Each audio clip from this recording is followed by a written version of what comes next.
सभी को राधे राधे। आज की इस वीडियो में हम सुनेंगे माघ मास का 12वां अध्याय। तो आइए सुनते हैं। यमदूत कहने लगा कि जो कोई प्रसंगवश भी एकादशी के व्रत को करता है वह दुखों को प्राप्त नहीं होता। मास की दोनों एकादशी भगवान पद्मनाभ के दिन हैं।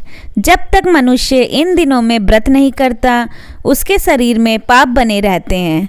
हजारों अश्वमेघ, सैकड़ों वाजपेयी यज्ञ एकादशी व्रत की 16वीं कला के बराबर भी नहीं है। एकादशी के दिन व्रत करने से 11 इंद्रियों से किए सब पाप नाश हो जाते हैं।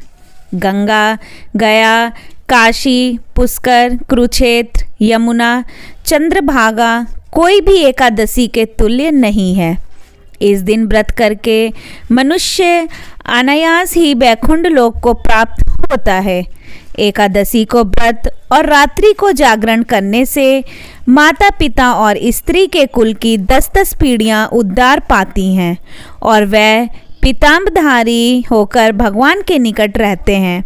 बाल, युवा और वृद्ध सब तथा पापी भी व्रत करने से नरक में नहीं जाते। यमदूत कहता है, हे वैश्य, मैं सूक्ष्म, मैं तुमसे नरक से बचने का धर्म कहता हूँ।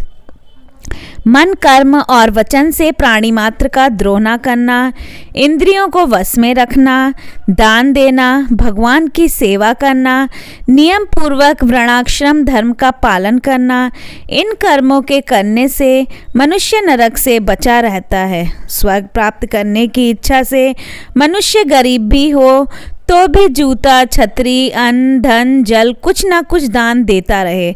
दान देने वाला मनुष्य कभी यम की यातना को नहीं भोगता तथा दीर्घायु और धनी होता है।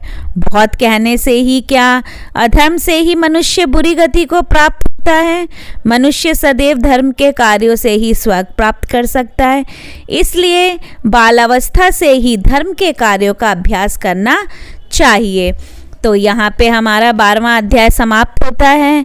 इसी तरीके के अन्य अध्यायों को सुनने के लिए मेरे साथ जुड़े रहें अपने चैनल भक्ति दीपिका पर।